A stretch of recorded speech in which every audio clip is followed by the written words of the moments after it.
오늘 본문 말씀입니다. 베드로전서 1장 16절부터 21절까지 말씀입니다. 기록하였으되 내가 거룩하니 너희도 거룩할지어다 하셨느니라. 외모로 보시지 않고 각 사람의 행위대로 판단하시는 자를 너희가 아버지라 부른즉 너희의 나그네로 있을 때를 두려움으로 지내라. 너희가 알거니와 너희 조상의 유전한 망령된 행실에서 구속된 것은 은이나 금같이 없어질 것으로 한 것이 아니요 오직 흠없고 점없는 어린 양 같은 그리스도의 보배로운 피로 한 것이니라. 그는 창세 전부터 미리 알리신 바 된 자나 이 말세에 너희를 위하여 나타내신 바 되었으니 너희는 저를 죽은 자 가운데서 살리시고 영광을 주신 하나님을 그리스도로 말미암아 믿는 자니 너희 믿음과 소망이 하나님께 있게 하셨느니라. 아멘.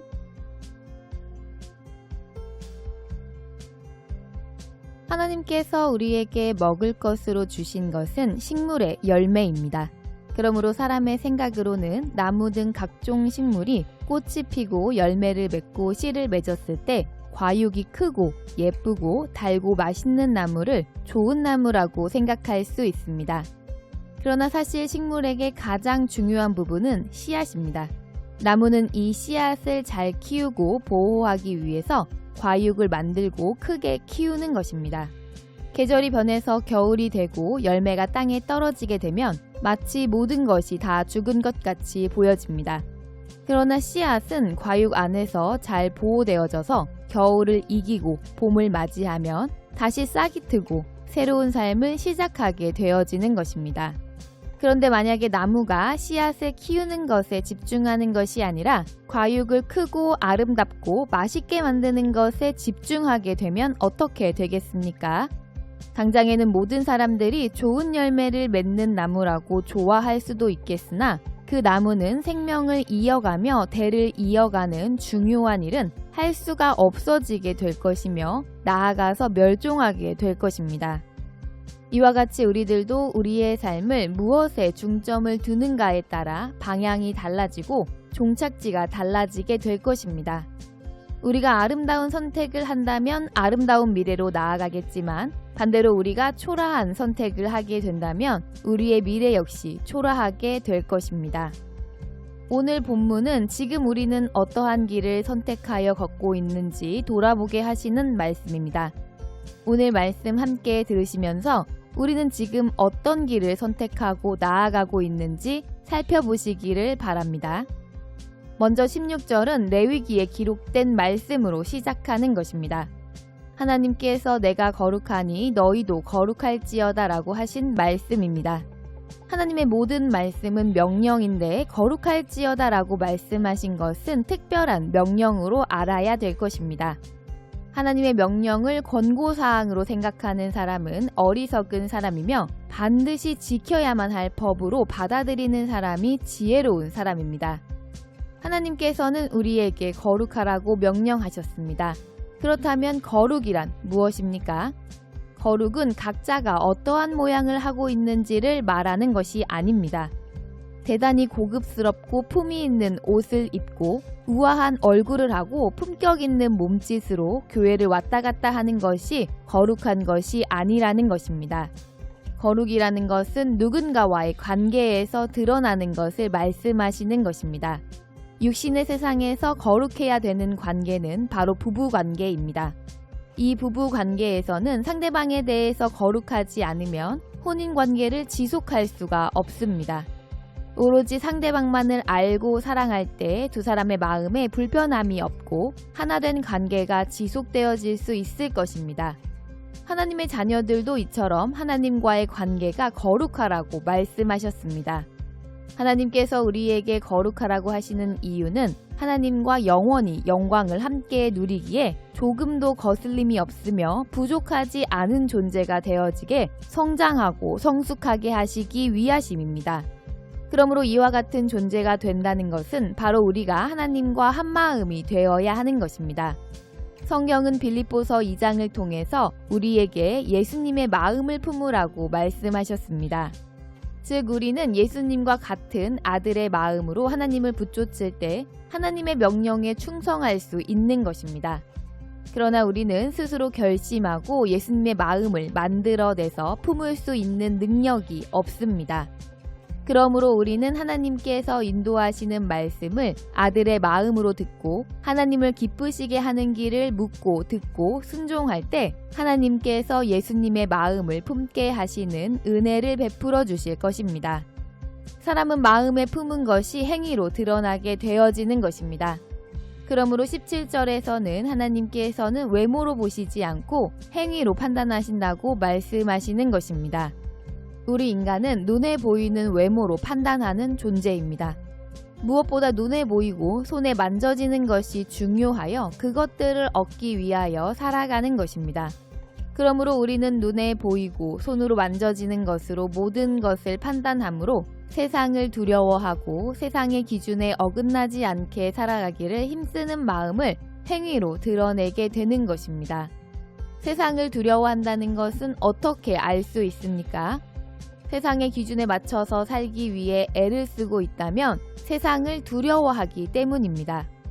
예를 들어 우리는 우리를 고용하고 월급을 지급하는 기업주의 기준에 맞춰서 일을 합니다. 이는 기업주에게 해고당할 것을 두려워하기 때문인 것입니다. 하나님의 자녀된 우리들이 하나님을 두려워하지 않고 세상을 두려워하므로 세상의 기준에 맞춰 살아가기 위해 어쩔 수 없이 하나님께서 거룩하라 하신 명령에 순종하지 못한다고 하는 것입니다. 하나님을 두려워하지 않고 오히려 세상을 두려워하며 세상의 명령과 기준에 충성함으로 세상에 충실한 종이 되어지고 있는 것입니다. 그로 인해 세상을 기쁘게 하는 선택을 하고 잠깐의 부귀영화를 얻으면 그것이 영원한 생명에 비교해서 얼마나 보잘것없는지 알지 못한 채로 반복해서 초라하기 그지없는 길을 선택하여 순종하게 되는 것입니다.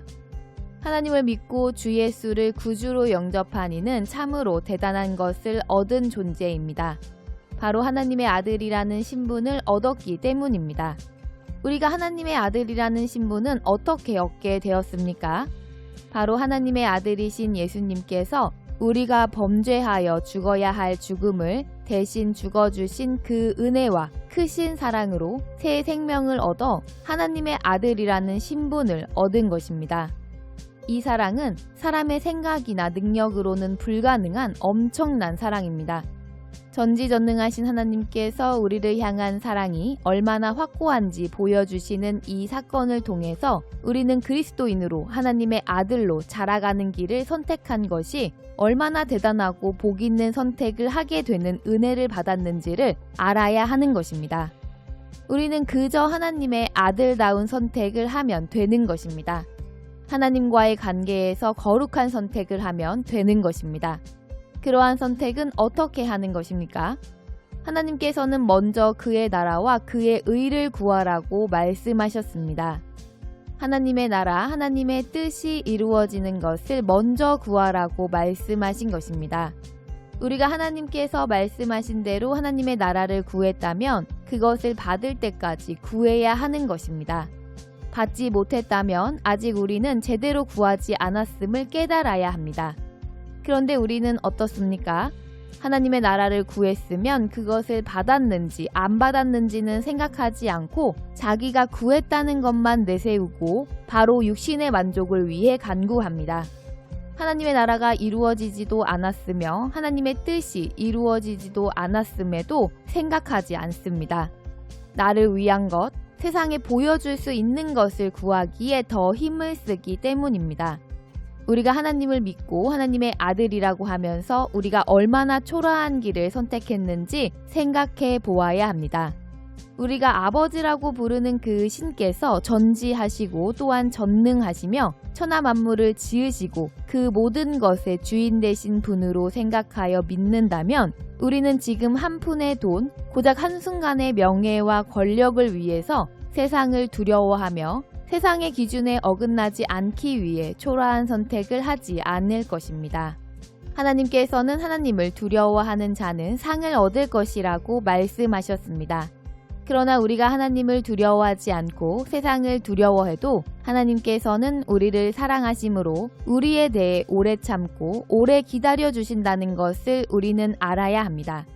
우리는 언제까지 이 사랑을 뒤로 밀어두고 세상을 사랑하면서 세상의 종된 삶을 살아가겠습니까? 하나님께서 우리를 세상의 종으로 부르신 것이 아니라 하나님의 아들로 부르셨다는 것을 우리는 매 순간순간 기억해야 합니다. 이제는 더 이상 초라한 종의 선택이 아닌 아름다운 선택, 위대한 아들로서 합당한 아름다운 선택을 함으로 말미암아 하나님의 아들로 장성하여 하나님의 나라의 유업을 얻는 하나님의 자녀들이 다 되시기를 주 예수님의 이름으로 축복합니다.